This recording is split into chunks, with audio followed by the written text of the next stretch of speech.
Welcome to the weekly roundup, Division 4 time, gentlemen. We're ready to go. We certainly are, Tommy. Tommy, yeah, you go. Take us on a journey, Darcy. Let's take us on the journey. First up, we're out to Eastern Park. I was at Eastern Park, took on Kilburn, and it was a big win at Eastern Park, 18-14, 122.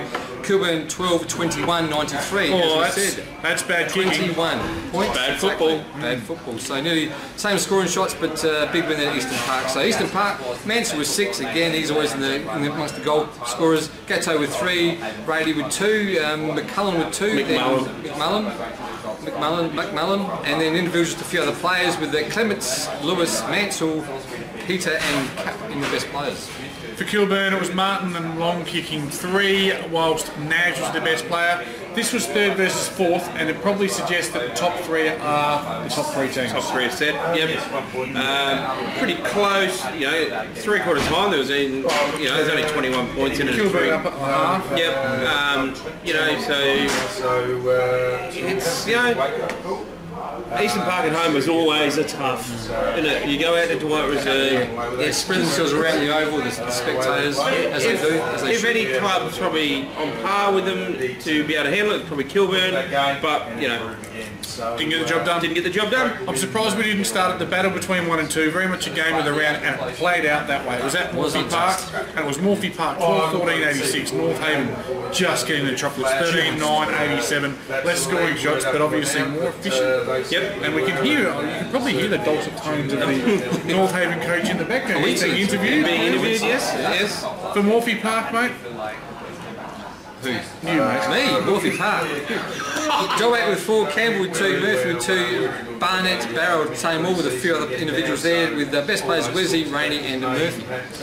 And for North Haven, Dixon kicking 3, Merritt with 2, Mark Reed with 2 as well, Merritt, Mooney and Rowe in the best. Lupo was just the one at full forward, Yep. so... He might have been pushed up a bit. We might have to watch that interview later to tell us the answer. Yep. So look, a 1-point game. These teams will meet together again this year at some stage, and Good win for North Haven though at the past. I think I tipped Morphy Park, so I thought, you know, with that, it's just uncharted waters for a lot of clubs because they haven't been there. Would have been a cracker to watch though. Game, 1 Cracker point, to top watch. 2 Yep. sides, can't get much league. North Haven now sitting 3 games clear with 8 rounds to go. We'll finish top and get the week off, first week off of the finals. It was a huge win. Yes. No. 10 and zip. So Next game, they've brained them. have they ever? Colonel Light Gardens 21 goals 6-1-32. Hectorville 8-7-55. the wheels have certainly fallen off of the Hounds. It's you know, from being premiers last year in Division 5, They go back down this year. They'll get relegated. which is a shame. You know, no club wants to do the yo-yo. But you know, it is what it is, and that's footy. So anyway, Colonel Gardens Bennett with 4, Warman with 3, Lang, Smith, Marshall, Burney all kicking 2, and Kane Cornish, ex-West Adelaide player, Hooper and Vizza in the best. And for Hectorville Das, Mazzoni with 3, Goodman Glasson with 2, Smith with 2 also with one individual player with Fickner, Russell and Rumsey with the best players. yep. Yes, we've got 6 people in our studio audience tonight, an actual record. Isn't it? It's absolutely packed here I tonight. was pretty boisterous when I was in there, but anyway. Yep. Salisbury too good for Jeps Cross. It was Salisbury 9-15-69. Jeps Cross 7 goals 5-47. A 22-point win to the Magpies. Yes, I took that. I thought that. You thunked it. I thunked it. For Salisbury, please, mate. And for Salisbury, Pietriano with 2, Wormald, he, McPherson Gray, Keenan, Kennedy and McPherson all kicking singles. Matthews, McPherson and Goods in the best, and Jeps Das. Not much to report there, Das. Just the best player kicked 2. Exactly it was. So Charles 2, the best player, exactly. So well done to Charles. And pretty simple breakdown for Jeps Cross. They got done by 22 points. They kicked 1 goal 4 after half time. And that you can't win games of footy. 5 points in it, you know, 4 points in it at 3/4 time. You know, they're Still in the mix and didn't score. So yes, there was one of those unique phenomenons, that Haley's Comet type situation. It happened at Smithfield Oval, Das. It was Smithfield 9 goals 12, Edwardstown 9 goals 12. As they said at the end of Rocky 3 or in the middle of Rocky 3, the result is a draw. A draw. Hulk Hogan drew as Thunder Lips drew with Rocky Balboa. Now, would Smithfield be shattered about that result? No. You don't think? No, I don't think so. I think that close to Edwardstown. You'll be shattered because you can't pick up draws very good. No, exactly. But I've seen that. So Edwardstown are 5th or in the 5, and Smithfield obviously just won the one game during the year. I think Smithfield and Hectorville will probably be aware that bookies very short price $1.05 to go down, being 6 percentage points in a game and two and a half games behind. So yeah, I agree with Wayne. I think, I thought Smithfield would get the job done. I thought a bit of a drive for the Townie boys to get out there. Smithfield have beaten the likes of Colonel Gardens and that out there early in the year. But 9-12, 66 to 9-12, 66, you know. Edwardstown been really disappointed. Obviously, they're in the 5. Obviously, they need a couple of wins just to cement that place there. But look, you've segued beautifully, mate. We've talked about the top 3 and North Haven clear on top. Then you've got Morphy Park and Eastern Park. Then you've got Kilburn who sit 4th clear. Yep. Then there's a massive logjam between 4th to 8th. Between 5th to 8th. Yep. They're all looking for that one spot. It's Edwardstown, Jeps Cross, Salisbury, Colonel Gardens. It's like Yardstick at the moment. You roll the dice, it could be any one of those 4. Yep. So we'll see how that unfolds. That's the ladder. As for the leading goal kickers, Tommy Lipson's still 10 clear with 43. I reckon he'll win the medal there. Let's get on to this week's games, guys. There's some excitement in the air on this week's games. Let's start with Kilburn and Morphy Park.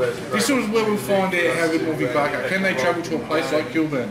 I reckon they can. I think they can. I think they can. I think Morphy Park, everyone talks about when clubs the likes of Morphy Park and Brighton, whether they've come into the right division. I think the league's actually got it right this time. I think Morphy Park have come in, they've been competitive, but they've also not over competitive. I think they've been around the mark, and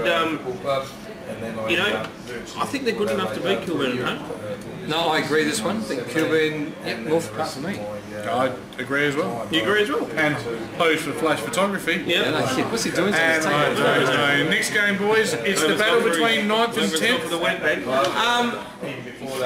Replay. Bring us into that gutter. I can't help it. And replay of last year's grand final, the Division 5 grand final last year. It's a rarity that the 2 teams that play off in the grand final get relegated after going out. Normally one of those 2 teams will continue to roll up. Hasn't happened. Maybe the gap between 5 and 4 is the biggest in the league. Let's laugh at that for a little while. The gap between 2 and 1 is the biggest gap in the league. But it's like what's the loss you had to have?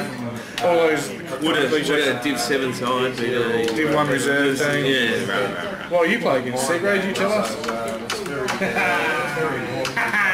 You've nailed me a few times, so you deserve that one. Thank you. Anyway, Hectorville for me. I think Hectorville at home, Daily Oval, they play it well. And they'll know they're not going to win a bunch of games in the back half of the year. So I think they'd be super keen to make sure they get a win and have a big Saturday. I'm going for Smithfield with their big but just against Edwardstown last week. Put up a very good fight last week, so I think just going for Smithfield. I disagree with that. I disagree. Okay, next one up is Duncan Fraser Reserves. Jeps Cross taking on Colonel Gardens. This is huge. It's 6 versus 8. A win to either team will see them probably in the 5. Huge game. Jeps Cross for me at home. Me too. Yep. Didn't Colonel Gardens win by 15 goals last week? Yes, but Jeps Cross are coming back. Jeps Cross at home. I think Vitz will get him up. I don't think he'll be happy with that. So I'll take Colonel Gardens in an upset. Good. Alright, Edwardstown Oval. It's Edwardstown v Eastern Park. Bit of a travel for the Demons. It's 5th versus 3rd, but these teams are separated by no less than 2.5 games. It is. It's a fair gap after 10 rounds, which is a good sample size of the season. You'd suggest Eastern Park would be too good. Townies for me. I think at home. I'm going to go for an upset. I reckon Townies at home. Dan Page has been playing some really good footy in the midfield. I think a bit of a travel for the Eastern Park boys. Just might upset them a little bit. Decent part for me. Thanks, Dars. And in a battle of 1st versus 7th. Battle of the Maggies? Yeah, the battle of the Magpies. Yep. We've got our Magpie coach over there. Yes, North Haven are just too strong with too many good avenues to go. And I think big Matt Manane, Champagne Manane, to get him going in ruck and get those on bowlers, Pedersen and Reed and Rowe. Giaro, they're going to be too good. Wouldn't you think that? I totally agree. North Haven to go 11 cent. by about $10. Yep, North Haven for me as well. So. Thanks for watching the Div 4 Weekly Roundup. We'll be back next week. See you Hey later. guys.